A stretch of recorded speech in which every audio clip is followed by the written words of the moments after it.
Si Gian ay nasa bahay mag-isa. May tunog ng pag-unlock sa labas ng pinto. At iyon ang pumatay. Akmang makikita niya kung sino iyon nang biglang matagumpay na binuksan nito ang pinto. Pumasok ang asasin. Pero bago pa niya mahawakan si Gian, hinailan na siya palabas. Umalingaw-ngaw ang tunog ng brutal na pambubugbog. Nalutas din ang takot kay Gian at ang asasin. May isa pang nagpakilalang kaibigan ng kanyang tiyuhin. At hiniling kay Gian na manatili sa kwarto. At nakikipag-away siya sa ibang mga lalaki. Pumasok ang isa pang asasin. At puro putok at hiyawan lang ang narinig ni Gian. Nang hindi niya sinasadyang makita ang taong nagpoprotekta sa kanya, naputol ang braso nito. Isinara niya ang pinto, hindi naglakas loob na gumawa ng anumang ingay, pagkatapos ay tumakbo. Ilang sandali pa ay may pumasok na dalawang asasin sa kwarto. Ngunit hindi nila mahanap si Gian. Isang lalaki ang nagsuri kahit sa ilalim ng kama. And the other guy also ransacked the closet. Ngunit habang ang asasin ay nakahiga sa kama, napansin niyang kumikislap ang kurtina. Bigla niyang nadiskubre si Gian na nagtatago sa labas. Girl, bakit ka nahulog dyan? Ang pagbagsak ay maaaring magdulot ng kapansanan o kamatayan. Mag-ingat ka at ibigay mo sa akin ang iyong kamay. Okay, tara na. Sa sandaling ito, biglang bumitaw si Gian. Dahilan para mataranta ang asasin. Nahulog siya sa sofa at mabilis na tumakbo. Sa oras na ito, hinabol din siya ng dalawang asasin. Kaya lang makatakbo si Gian. Pero nabangga siya ng kotse. At ang tagpong ito ay umaakit sa mga dumadaan. Umalis din ang asasin. At dinala si Gian sa ospital. Nang imulat niya ang kanyang mga mata, nakita niya ang isang hina na kinagat ang naputol niyang kamay at dinala iyon sa kanya. Sa sandaling ibuka ng hina ang bibig, nagising si Gian. Isang bangungot lang pala, at ang dahilan kung bakit naranasan ni Gian ang ganitong kondisyon ay ang psikolohikal na multo. Muling napunta sa ospital ang asasin. Ngunit nang pumunta siya sa kama ni Gian, natuklasan niyang umalis na ito. Biglang nakarinig ng yabag si Gian. Pagkatapos ay nagtago siya sa morgue. Mukhang nahanap ko na. Ilalabas ko kapag tapos na ako, kaya humanda ka. Narinig ni Gian ang boses ng asasin. Binuksan niya ang locker na naglalaman ng katawan. At nang makapasok na siya, saka umakyat si Gian sa loob ng cabinet ng morgue. Sa oras na ito, hindi sinasadyang tumalikod si Gian na naging sanhi ng pagkababa ng takip. At napagtanto niya na ang katabi niya ay ang kanyang ina. Mommy, natakot si Gian at niyakap ng mahigpit ang katawan ng ina. Ngunit dahil masyadong mababa ang temperatura, unti-unting nakoma si Gian. Bumukas ang pinto ng aparador at ang lumabas ay ang kanyang tiyuhin. Nang makita niya ang katawan ng kanyang hipag sa kanyang harapan ay nalubog siya sa sama ng loob at pagsisisi sa sarili. Pero this time dahil kay Gian, dapat umalis dito sa lalong madaling panahon. Pagkaraan ng isang gabi, nawalan si Gian ng kanyang mga magulang. May speech disorder siya, kaya hindi makausap. Dinala siya ni Jinman sa isang bahay sa suburbs. At ito ang unang pagkakataon na natuklasan ni Gian na napakayaman ng kanyang tiyuhin. Para sanayin si Gian na maging independent, si Jinman ay nagtakda ng mga panuntunan. Iyan ang kailangan mong gawin araw-araw. Ngunit kahit na sinabi ng kanyang tiyuhin ang mga salitang ito, ngunit siya ay matigas sa labas at malambot sa loob. Gabi-gabi niyang pinapahirapan ang sarili. Hindi niya matanggap na nasaktan si Gian dahil sa kanya. Sarili niya lang ang kaya niyang sampilin. Tumalabas na si Jinman ay tumakas sa bahay sa loob ng 8 taon. At umuwi siya para dumalo sa libing ng kanyang ina. Pakiramdam niya ay may twist ang pagkamatay ng kanyang ina. Ngunit ang natanggap niya bilang kapalit ay ang mga reklamo ng kanyang kapatid. Natitiyak niyang hindi simple ang pagkamatay ng kanyang ina. Tulad ng iniuwi ni Jinman kay Gian.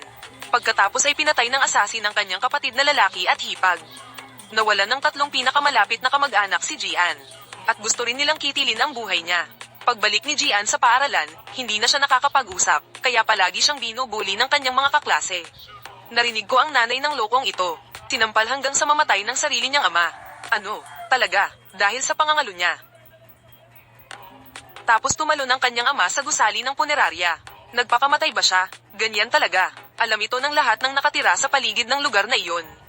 Makinig sa mga kaibigan na nagsasabi ng masama.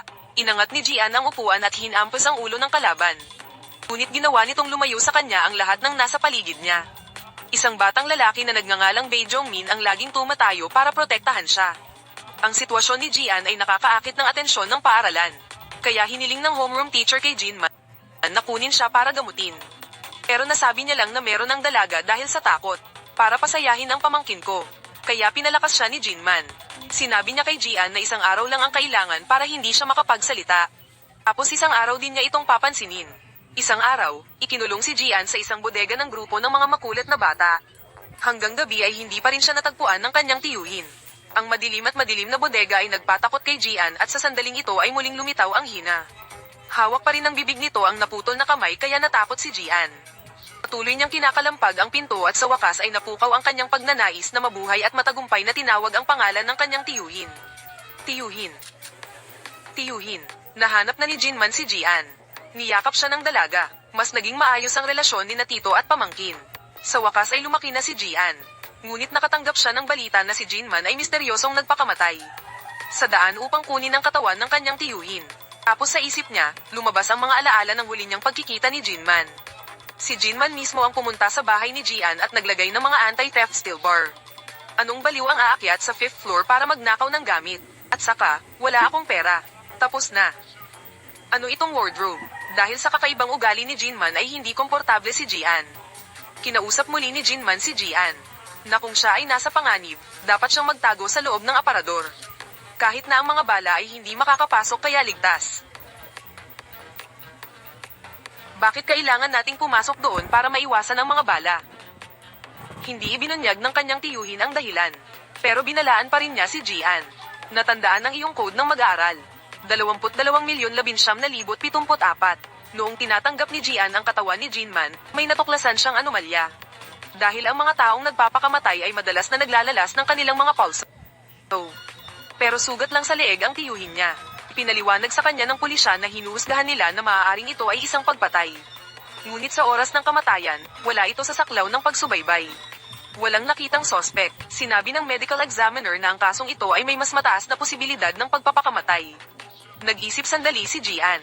Ito ay higit na naaayon sa pamumuhay ng kanyang tiyuhin. Ngunit nang pirmahan niya ang minuto. Tapos parang kakaiba ang mga mata ng pulis. May natuklasan siyang kakaibang tato sa kamay ng kanyang tiyuhin. Ang kahulugan nito ay assisting murder. Ngunit gusto lang niyang mabilis na mailibing ang kanyang tiyuhin ng payapa. Then she found Jongmin. Pagdating niya sa villa, sinabi ni Jongmin na nagtrabaho siya sa ilalim ni Jinman. Ang kanyang tiyuhin ay nagtatag din ng isang website na nagbebenta ng mga tubo ng tubo. Napagtanto ni Gian, wala siyang alam, habang naglilinis si Jongmin. Pagkatapos ay lumitaw ang isang pulang mantsa ng dugo sa cabinet, at isang teleponong nakatago sa loob. Dumadalaw si Gian sa memorial service ni Jinman. At naging target ng kalaban. Nang matapos ang memorial service, pagkatapos ay bumalik si Gian sa bahay ni Jinman. Tito, halatang napakalakas mo.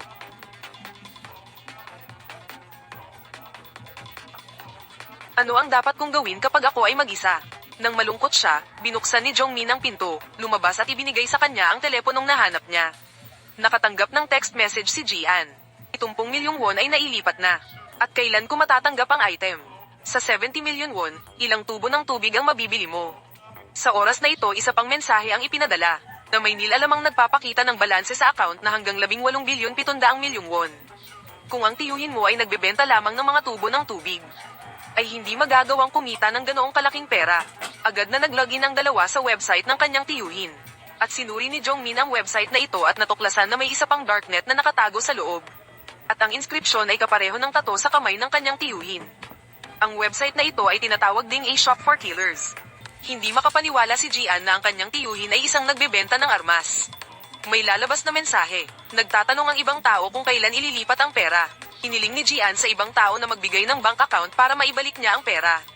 At nang isara na niya ang website. Pagkatapos ay nag-text ang isa pang pangungusap. Patay na ba ang tito mo? Pagkatapos ay may isa pang pangungusap, na sinabing si Gian ay dapat mamatay ngayon.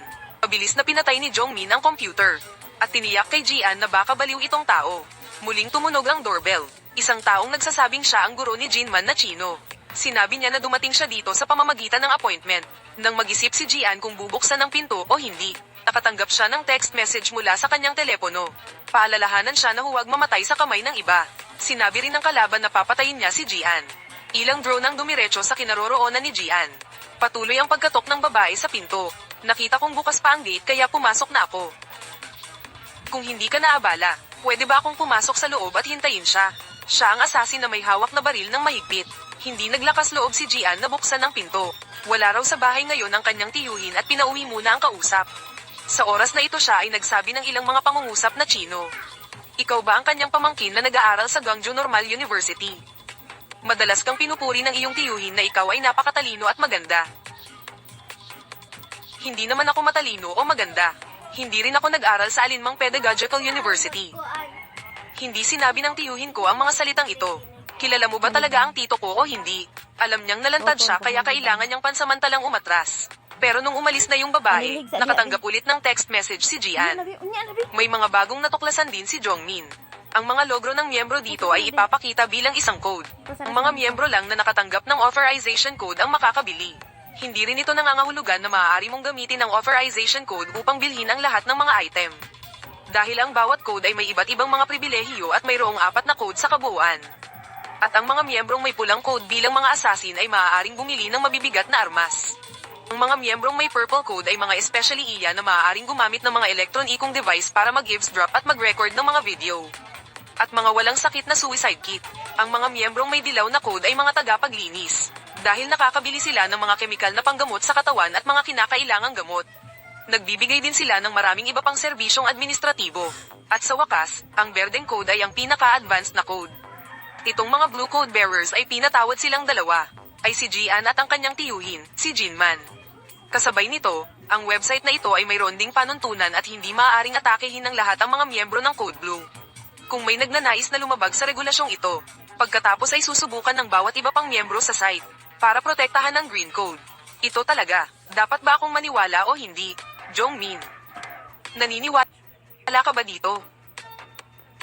Matapos makaranas ng panginginig, pagkatapos ay bumaba ang dalawa sa sala, napagtanto ni Gian na isang bakod ang natangay. At may lumabas na drone. Nagsimula itong magpaputok ng bala kay Gian. Pero bulletproof ang salamin ng pinto. Gusto ni Jongmin na tumawag ng pulis. Walang signal ng telepono sa oras na ito. Sinubukan ng dalawa na tumakas mula sa likurang pinto ngunit nauwi sa pagharap sa isa pang eroplano. Kahit nagulat pa ang dalawa. Pagkatapos ay biglang tumigil sa pag-atake ang mga eroplano. Nagsimula silang maglagay ng time bomb sa bulletproof na salamin at hindi nagtagal ay sumabog ang salamin. Nakatago lang ang dalawa sa malapit na kwarto. Ngunit nakasunod pa rin ng malapit sa likuran ang eroplano. Si Jongmin ay nagtatago sa loob ng aparador. At kahit bulletproof ito, pero hindi kita kayang protektahan. Sumabog ang pinto na may nakakabinging tunog. Si Jongmin ay nahaharap sa kamatayan. Tapos sinigawan siya ni Gian para ibaba ang ulo niya. At gumamit siya ng tirador para itumba ito. Pagkatapos ng pagbaril ni Gian nagsimulang manginig ang eroplano. Nang makita iyon, sinamantala ni Gian ang pagkakataon na kunin ang upuan at basagin ito. Dati sa kabilang panig, may isang grupo ng mga tao na nagkukumpulan. At naglabas ng punyal ang pinuno.